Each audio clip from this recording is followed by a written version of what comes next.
Bonjour à tous, j'espère que vous êtes tous très bien. Je vais faire une petite vidéo un peu hors sujet par rapport à tout ce qu'il y a sur ma chaîne. Mais je trouvais que c'était important de la faire maintenant parce que la chaîne a déjà quelques mois. On est passé à peu près 500 abonnés. Et c'est vrai que dans mes vidéos, je fais des petites réflexions par moments qui peuvent ne pas être forcément comprises parce que je ne l'ai pas expliqué avant. Donc c'est par rapport au minimalisme et au zéro déchet. En fait, depuis plusieurs années, je tends vers le minimalisme et le zéro déchet. Bien sûr, j'en suis encore très loin de mon objectif. Tout simplement parce que pour moi, minimalisme et le zéro déchet, ça va dans le même sens. Pour moi, les deux vont ensemble. J'ai pas du tout la vision du minimalisme qu'on voit dans les magazines avec un intérieur très épuré, tout est blanc et tout ça. Donc c'est pas ça chez moi, pas du tout. De toute façon, ça serait impossible avec 5 enfants, faut être clair. Surtout avec moi qui suis très bordélique. Donc c'est pas du tout ça. Pour moi, le minimalisme, c'est d'essayer d'avoir le moins de possessions possible, notamment dans sa maison, parce que tout simplement, plus on a de choses à ranger, rien que ça. Et en général, ça nous fait faire aussi des économies d'avoir moins de choses chez soi. Et ça nous libère aussi l'esprit. Quand on a un intérieur qui est rangé et pas encombré, on se sent beaucoup mieux dans sa tête. Et on a une charge mentale qui est déjà réduite. Donc je tends vers ça, mais j'en suis encore loin, tout simplement parce que même moi, si je possède peu de choses, j'ai un mari qui est plutôt collectionneur. Et surtout, j'ai 5 enfants. Le plus grand n'a que 11 ans, donc entre 2 ans et 12 ans, c'est vrai que les jouets des enfants sont quand même assez encombrants, même s'ils en ont peu, mais ils sont quand même 5. Et en plus, étant donné qu'on déménage très régulièrement, à peu près tous les 2-3 ans, à chaque fois on chamboule les repères de nos enfants, on change de région, on change d'école, on change de copains. Donc tout ça fait en sorte qu'ils n'auront pas envie de se débarrasser ou de se séparer de leur ancien jouet. Donc même s'ils ne jouent plus avec, ils les conservent. Et je comprends très bien, c'est des choses matérielles, mais qui leur permet d'avoir un ancrage. Ça les suit partout avec eux, donc c'est important pour eux, donc je vais pas leur enlever. Donc j'accepte ça. Donc oui, ils ont quand même pas mal de jouets, mais peu par rapport à d'autres enfants. Donc ça me va aussi, mais c'est juste que ça fait des choses en plus à ranger. On n'est pas très minimaliste aussi dans le sens où on conserve pas mal de vêtements. C'est vrai que d'un enfant à un autre, je conserve les pièces qui sont en meilleur état et tout ça. Donc ça fait quand même du stockage. Mais ça on n'y peut rien.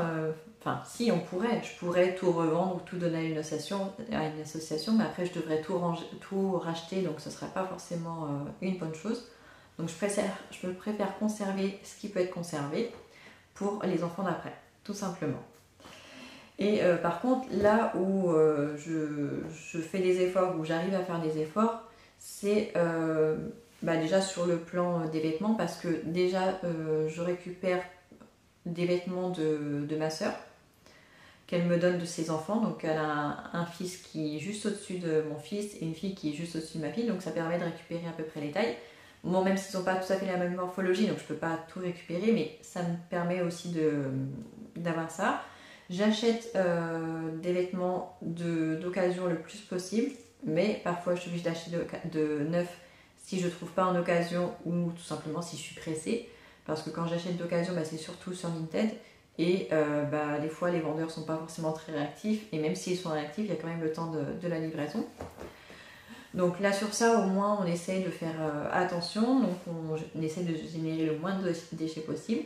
Là où j'arrive aussi à faire pas mal d'efforts, c'est sur la salle de bain et l'hygiène. Moi-même, je préfère... Donc je ne sais plus où est-ce que j'en étais. Oui, je pense la salle de bain. Donc moi personnellement, j'essaie d'utiliser le plus possible de produits solides, que ce soit le nettoyant visage, le savon pour le corps, le shampoing est solide aussi. J'ai un après-shampoing aussi qui est solide mais je l'utilise pas. D'une part parce que mes cheveux ne s'en mêlent pas et qu'en plus il est nul, tout simplement. Le dentifrice c'est pareil, j'utilise plus de dentifrice en tube plastique. J'utilise un flacon en verre qui est rechargeable. Donc voilà. Pour ce qui est entretien de la maison, j'essaie d'utiliser les produits naturels aussi. Par exemple, la lessive, j'utilise la majeure partie du temps, j'utilise la lessive en poudre qui est dans une boîte en carton. Je vais peut-être passer à la lessive liquide, soit recharger le bidon chez Biocoop ou la vie claire, je ne sais pas encore. Mais en tout cas, pour l'instant, c'est en boîte carton dès que je peux.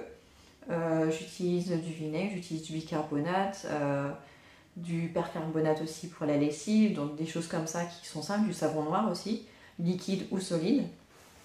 Donc j'essaie de faire au maximum, on n'est pas parfait. Hein. Par exemple, je n'ai pas de sèche-linge. Alors bon, j'ai la chance de ne pas travailler à l'extérieur, je suis maman au foyer, donc j'ai le temps, même si ça me prend beaucoup de temps, j'ai quand même le temps d'étendre mes machines, mais ça fait que j'ai 3 séchoirs dans la maison, j'en ai un dans la buanderie en haut, j'en ai 2 dans le salon. Donc c'est pas forcément l'idéal parce que oui, ça prend de la place et ça fait bordélique, mais ça m'évite d'avoir un sèche-linge. Donc pour l'instant, ça me convient. Si jamais je dois retravailler, en revanche, je sais que ce sera pas possible et que c'est à la maison, ce sera pas possible. En revanche, là où j'ai beaucoup plus de mal à faire du zéro déchet, c'est en cuisine. Quand je fais mes courses, même si j'essaye au maximum de privilégier les emballages en carton ou en papier, c'est pas toujours faisable. Même si j'allais en Biocoop ou en magasin bio, ce serait pas forcément mieux. Donc j'y trouve encore beaucoup de plastique, même si je fais des efforts, par exemple pour les yaourts, je les fais moi-même, donc j'utilise quand même des yaourts du commerce pour les préparer, mais avec un yaourt, j'en prépare 12 autres, donc ça minimise quand même les choses, ce qui est déjà pas mal. Donc voilà, donc pour moi en tout cas, le zéro déchet, j'essaie de faire le maximum de ce que je peux. Même par exemple pour la voiture, oui, on a une voiture et on l'utilise, mais je passe pas mon temps à vadrouiller en voiture. Quand je me déplace, j'essaye de faire le maximum de choses à ce moment-là, de passer à tous les endroits où j'ai besoin de passer pour rentrer après, pour ne pas faire des allers-retours incessants. Et c'est même pas forcément une question d'économie. Alors oui, c'est plus économique, mais j'ai toujours fonctionné comme ça, même depuis toute petite. Enfin, je suis pas attirée vers le shopping, je suis pas attirée vers la dépense d'argent, donc c'est ça m'aide aussi. Je suis pas quelqu'un de dépensière, donc ça me va. Par exemple, sur cette chaîne-là, vous ne verrez pas des hauls à outrance, des gros montants chez Action ou chez Shein ou ce genre de choses. C'est contraire à ce que je pense être bien. Donc j'essaie au maximum d'épurer ma maison, ce qui est pas simple, franchement, c'est vraiment la galère. Mais on essaye au mieux. Après, on essaye de sensibiliser les enfants aussi.